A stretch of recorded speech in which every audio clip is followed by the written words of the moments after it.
Bonjour à tous. Salut, chers téléspectateurs. Content de vous voir. Merci de me consacrer votre temps pour écouter la parole de Dieu. Aujourd'hui, nous allons lire un texte sur le livre de Matthieu et nous allons découvrir ce que Dieu nous dit. Depuis la venue des médias sociaux ici, des réseaux sociaux, j'allais dire, la terre est devenue comme un petit village. Les problèmes de tout le monde sont les problèmes de tout le monde, ok? Donc, on commente, on like et on partage. C'est le moyen le plus efficace aujourd'hui pour divulguer l'information sur le web ou dans le monde entier. Et à cause de cette situation des réseaux sociaux, tout le monde est informé avec de bonnes informations ou de mauvaises informations. Et le problème est de savoir, si on peut dire un problème, la question est de savoir comment nous, les chrétiens, nous traitons les informations et les enseignements que nous recevons à l'Église aujourd'hui, ou j'allais dire les paroles de notre Seigneur Jésus-Christ. Les statistiques nous montrent que 3 chrétiens sur 10, par exemple, aux États-Unis, partagent leur foi sur les réseaux sociaux, ce qui est quand même pas beaucoup.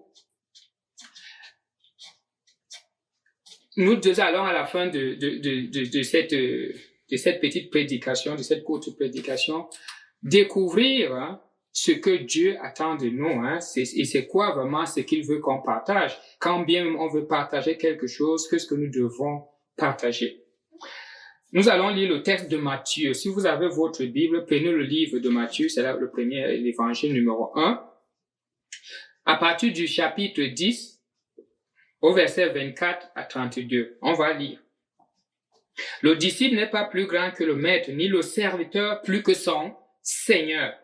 Il suffit au disciple d'être traité comme son maître et au serviteur comme son Seigneur. S'ils ont appelé le maître de la maison Bézéboul, à combien plus forte raison appelleront-ils ainsi les gens de la maison? Ne les craignez donc point, car il n'y a rien de caché qui ne doive être découvert, ni de secret qui ne doivent être connus. Ce que je vous dis dans les ténèbres, dites-le en plein jour. Et ce qui vous est dit à l'oreille, prêchez-le sur les toits. Ne craignez pas ceux qui tuent le corps et qui ne peuvent tuer l'âme. Craignez plutôt celui qui peut faire périr l'âme et le corps dans la géhenne.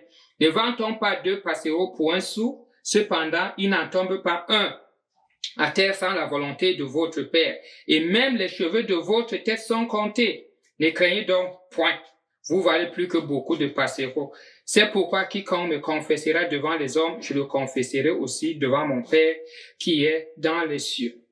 Le texte est quand même long, mais il faut avouer qu'on va pas traiter tout le texte, mais on va prendre juste une petite portion de ce texte-là. Disons le verset 27. Le verset 27 nous dit, « Ce que je vous dis dans les ténèbres, dites-le en plein jour. Et ce qui vous est dit à l'oreille, prêchez-le sur les toits. » On pourrait titrer juste ce message ici, « Like et partage ». Aussi simplement que ça, « Like et partage ». Ça pourrait être vraiment le titre de cette petite exhortation. Nous lisons que Jésus commande à ses disciples ici, donc aux apôtres, il dit « Ce que je vous dis » ou « Ce qui vous est dit ». Partagez-le. Cela nous amène à l'idée de l'évangile. Donc, Jésus nous demande ici de partager l'évangile. L'évangile, c'est quoi l'évangile? L'évangile, c'est ce que Jésus est venu annoncer. L'évangile, c'est la bonne nouvelle. Mais c'est quoi la bonne nouvelle? En réalité, c'est quoi la bonne nouvelle? Beaucoup de définitions sont possibles. Et n'oubliez pas qu'au début, je vous ai dit qu'est-ce que nous partageons sur les réseaux sociaux. Quand le chrétien arrive à partager quelque chose, un message, un enseignement, qu'est-ce qu'il partage? Est-ce vraiment l'évangile ou autre chose? Mais la plus simple des définitions que nous pouvons adopter de l'évangile, c'est ce que Jésus a dit. C'est vraiment la plus simple des définitions selon le contexte de ce texte ici. Ce que je vous dis, le je ici c'est Jésus, ce que je vous dis dans les ténèbres, ce qui vous est dit à l'oreille. Jésus dit, faites-le connaître, partagez-le. Ces 2 versets, première chose, nous permettent de nous dire ceci. Jésus veut que la totalité de son message soit partagée, soit communiquée. Ce n'est pas les bribes ou les morceaux. Parce que généralement, nous les prédicateurs, nous avons la tendance à avoir nos thèmes préférés, de sorte qu'on fait le remâchage tout le temps. On répète les mêmes choses. Mais Jésus dit ici, ce qu'il nous dit dans les ténèbres, ce qu'il nous dit à l'oreille, tout cela doit être communiqué. Nous ne devons pas avoir de préférence à communiquer. Tout le conseil de Dieu doit être prêché. Et l'évangile, c'est tout le conseil de Dieu qui doit être prêché. Donc Jésus dit ici, ce que je vous dis, c'est Jésus qui nous dit quelque chose. Dans l'évangile, j'insiste que c'est ce que Jésus nous dit. C'est ce qu'il nous a mis dans le creux de l'oreille. Maintenant, avouez, vous et moi n'étiez pas là. Mais ce qu'il a dit aux apôtres. Ce qui nous amène donc à comprendre et à rassembler un peu l'idée de c'est quoi l'évangile. Et quand vous allez aujourd'hui sur nos chaînes télé, à YouTube, vous allez entendre toutes sortes de messages, toutes sortes de choses qui sont dites. Et on prétend que cela est l'évangile. En réalité, ce n'est pas du tout l'évangile. Nous allons le découvrir clairement.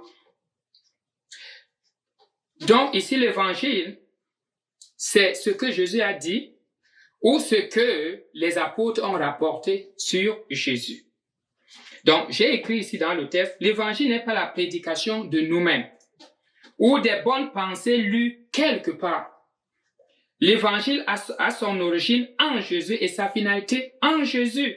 Et rien en dehors de cela ne peut être l'évangile, même les propos et les paroles les plus encourageantes et les plus sages d'un savant de ce monde. L'évangile est essentiellement ce que Jésus a dit. L'évangile est centré sur Jésus.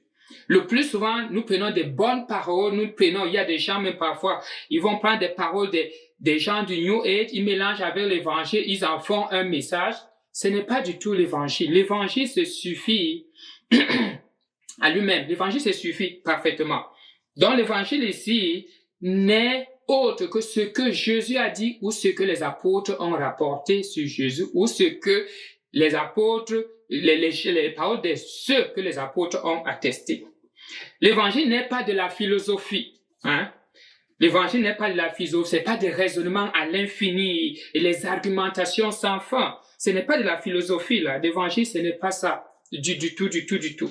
L'évangile n'est pas non plus les bonnes pensées du New Age. Et on voit aujourd'hui que le New Age, par exemple, le Nouvel Âge, gagne de plus en plus. Nos églises, les pratiques du New Age sont de plus en plus, on les amène de plus en plus dans l'évangile, dans la Bible et dans beaucoup de pratiques chrétiennes. Mais ça, ce n'est pas aussi non plus l'évangile.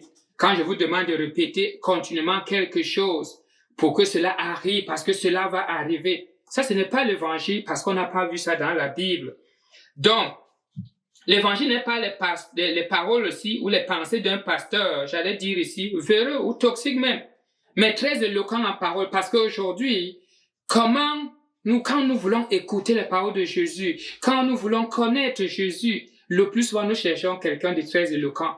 Et le plus souvent, l'éloquence qui est bonne n'est pas souvent associée à un message authentique de Christ. Ce que Christ a dit. L'évangile, c'est ce que Christ a dit. Ce que les apôtres ont dit sur Christ ou les paroles que les gens, que les apôtres ont attestées et acceptées ont dit sur Jésus.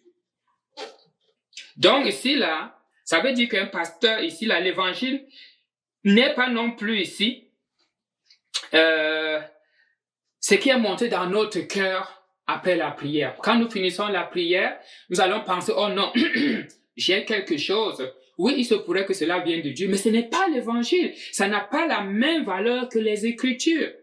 Peu importe tes révélations, peu importe ton degré de révélation, que tu sois pasteur ou que tu sois juste un simple serviteur, ta révélation n'est pas équivalente à la parole de Dieu. Elle n'est une bonne nouvelle que pour toi. Et nous devons faire attention de prendre les révélations ou bien des choses que nous pensons que cela viendrait de Dieu et les enseigner à l'église. C'est pas l'évangile. C'est pas l'évangile quand moi, si je suis pasteur, je commence à vous enseigner mes raisonnements propres, mes techniques de prière. Ce n'est pas l'évangile. L'évangile, c'est ce que Jésus a dit. Jésus dit, nous devons le partager. Nous devons le faire connaître. Il n'y a pas de restriction à cela. Tout le monde va avoir accès à l'évangile. Et nous sommes à une ère extraordinaire, où on n'a même plus besoin de voyager. Avant, il fallait voyager à Jérusalem pour voir un juif. Aujourd'hui, on n'a même plus besoin de voyager. À côté de toi, peut-être c'est un juif. Peut-être même juste 2 rues plus loin, c'est un juif. Et derrière toi, peut-être c'est un Congolais. Et peut-être devant toi, c'est un Camerounais. Donc aujourd'hui, là, on n'a même plus besoin de faire le déplacement. Le monde est devenu comme un petit village. Et nous, les chrétiens, Dieu nous appelle à liker son message et à le partager. De grâce, le plus souvent, ce qui arrive à nous, c'est que quand nous avons aimé le message à l'église, à la sortie du message, oh, pasteur, nous avons apprécié beaucoup ton message. Il était vraiment, comment je vais dire ça, il était fort, c'était un grand message. Mais après, ça s'arrête là. Jésus dit ce que moi je vous ai dit, partagez-le. La seule chose dont nous devons nous rassurer de partager, c'est l'évangile. Ce n'est pas n'importe quoi. Ce n'est pas n'importe quoi. L'évangile, ce n'est pas un pasteur qui vient me donner comment je m'appelle. Il me donne mon numéro de téléphone. Ce n'est pas de l'évangile. Ça ne nous bâtit pas, ça ne nous construit pas. Ce que ça fait, c'est des stars derrière l'évangile. La seule star que nous connaissons dans l'évangile, c'est Jésus. Il doit être élevé à tous les niveaux, à chaque parole et dans chaque circonstance. L'évangile, donc, c'est quoi en réalité? L'évangile, c'est ce que Jésus a dit à ses apôtres, et plus Paul, bien sûr, et les gens que eux ils ont reconnus. C'est ça l'évangile. L'évangile, donc, elle vient de Jésus, elle parle de Jésus, et elle a la finalité Jésus. La fin, le début de l'évangile, c'est Jésus. La fin de l'évangile, c'est Jésus. La fin de l'évangile, ce n'est pas que tu sois prospère. La fin de l'évangile, ce n'est pas que tu connaisses, comment je dirais ici, que tu sois guéri. Ce n'est pas la fin de l'évangile. Ça, c'est autant de choses qu'il y a en Christ. Mais c'est lui qui est essentiel, capital. Donc, nous ne pouvons nous donner le luxe de ne pas écouter, de ne pas connaître. C'est Jésus et sa parole. Donc, veux-tu connaître vraiment l'évangile? Veux-tu comprendre l'évangile? Veux-tu vraiment partager, liker et partager l'évangile comme Christ le demande? Il faut d'abord que ce soit l'évangile. Donc, l'évangile, ce sont les paroles qui sortent de la bouche de Jésus et qui sont adressées aux apôtres. Ça aussi, c'est l'évangile. Ça sort de la bouche de Jésus et c'est adressé aux apôtres. Ça aussi, c'est l'évangile. Donc, ça veut dire que si je me levais aujourd'hui et je disais, écoutez, j'ai une parole de Dieu et Jésus m'a dit cette nuit, quelque chose comme ça. Réjouissez-vous que ce soit vraiment Jésus qui m'ait parlé, mais ne prenez pas ça, ce que Jésus m'a dit, pour le mettre au même pied d'égalité que la Bible. Nous aimons l'évangile, nous devons aimer l'évangile, c'est notre seule espérance. Et puis le texte continue ici, je suis sur le verset 27 ici, n'oublions pas. Ce que je vous dis dans les ténèbres, dites-le en plein jour.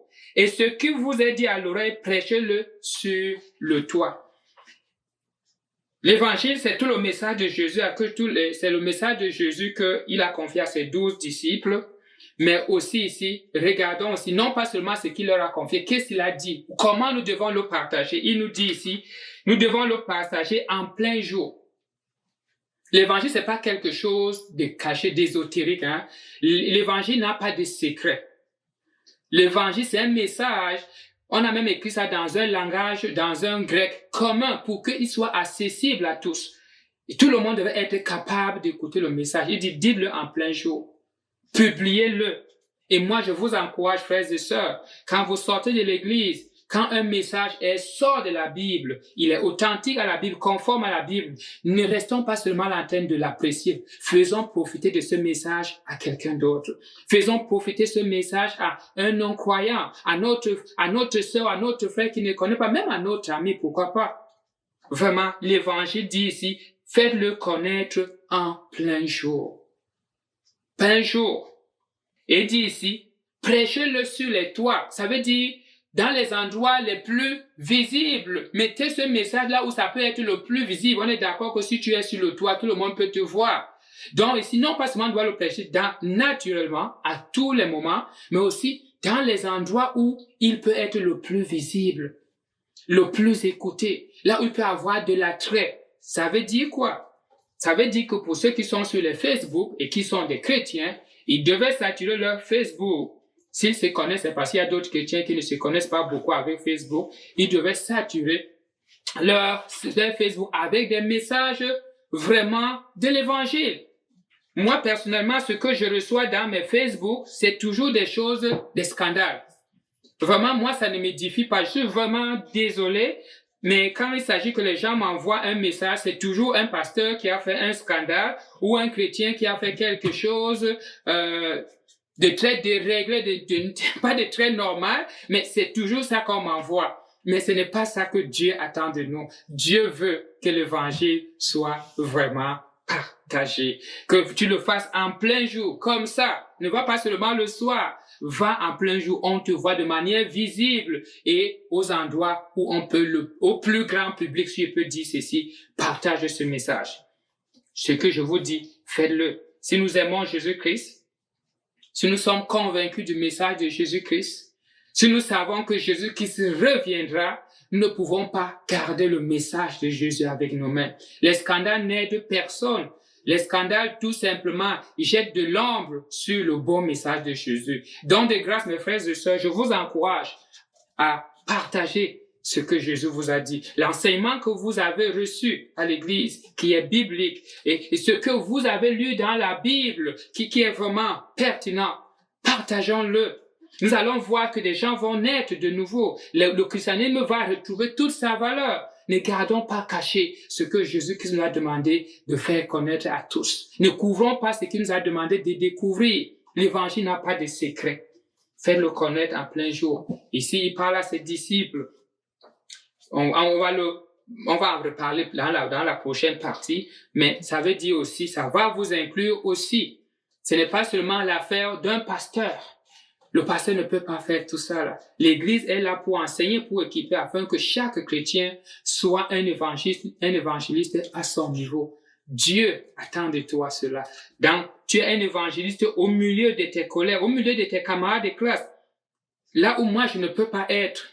Tu es évangéliste dans ton équipe de soccer, là où moi, je ne peux pas être. Tu es évangéliste au milieu des groupes de jeunes filles ou de jeunes femmes, ou de femmes, là où moi, je ne peux pas être. Voyons-nous, il y a des endroits, si tu es ministre et tu es chrétien, c'est toi seul qui as accès au ministre. Donc, Jésus a vraiment bien structuré l'évangile de sorte que tout le monde peut être atteint par l'évangile. Le travail ne doit pas reposer sur les épaules de ceux que nous allons appeler des spécialistes, ça veut dire des évangélistes. L'évangélisme ne peut pas être à l'université partout. Et disons-nous, les gens sont de plus en plus ouverts quand celui qui leur parle leur ressemble. Donc, quand on te connaît dans un milieu par exemple, les gens sont plus ouverts à toi. Comprenons-nous cela. Si je suis dans une équipe de soccer, je parle avec mes amis, ils vont plus m'écouter parce que je suis dans l'équipe de soccer. Mais si je suis juste un inconnu, j'approche ces gens-là, je ne pourrai pas les atteindre. Je pourrais les atteindre, disons, mais avec beaucoup de difficultés, ils seront réticents. C'est la raison pour laquelle partout où tu es sur la terre, communique ce message en plein jour, pendant la journée, dans le travail, mais faites le connaître aussi au plus grand public. L'évangile est encore pertinent aujourd'hui. Nous en avons encore besoin. Il n'y a personne qui doit être exclu du message de l'évangile. Tout le monde devrait l'écouter. Et il y a quelqu'un qui disait tout simplement, pourquoi l'écouter ce message 2 fois quand d'autres ne l'ont même pas encore écouté, même une seule fois? C'est ça la question la plus pertinente aujourd'hui. Que je vous pose aussi, pourquoi veux-tu écouter ce message encore 2 fois alors que d'autres personnes ne l'ont pas écouté une seule fois? Contribue. J'ajouterai ici contribue au message de l'évangile. Il y a des gens qui sont de bonne foi, qui vont partout sur la terre pour faire donner le message de l'évangile, qui veulent obéir à ce verset, qui veulent faire l'œuvre missionnaire. Peut-être contribue à cela. Ce sera ta façon de faire, de répandre, de porter, de proclamer ce message sur les toits. Nous avons toujours quelque chose à faire. L'œuvre de Christ aujourd'hui repose sur le Saint-Esprit et le Saint-Esprit va nous utiliser pour l'accomplir. Le Saint-Esprit ne va pas juste venir de manière infuse et faire des choses. Donc, aujourd'hui là, je vous en prie, je vous encourage, chers frères, chères sœurs, s'il vous plaît, faites quelque chose. Likez et partagez le message de Christ d'une façon ou d'une autre. Participez à l'action missionnaire. Contribuez même 25 $ par mois ou bien même si c'est 10 $ par mois. C'est déjà que même si c'est 5 $, même si c'est 1 $. Participons à l'œuvre missionnaire. Participez à toute œuvre qui veut vanter le nom de Christ. Participons à des chaînes télé qui veulent vanter le nom de Christ. C'est un appel pour vous, c'est un appel pour moi, c'est un appel pour tous les chrétiens. Que devons-nous retenir, mes frères et sœurs? Nous devons le retenir. Jésus a fait la plus grande œuvre qui n'ait jamais existé sur la terre. C'est une œuvre qui est incommensurable, dont on ne peut même pas mesurer avec notre intelligence toute l'importance. C'est seulement dans l'éternité que nous comprendrons. Mais vous pouvez faire part de cette œuvre, vous pouvez faire partie de cette œuvre-là. Jésus veut que vous le fassiez. Jésus attend que vous le fassiez. Ce sera au plus grand bénéfice de vous-même et pour l'éternité. Donc, like et partage l'évangile. Que Dieu vous bénisse, que Dieu vous garde et on se voit dans la prochaine émission. Soyez bénis.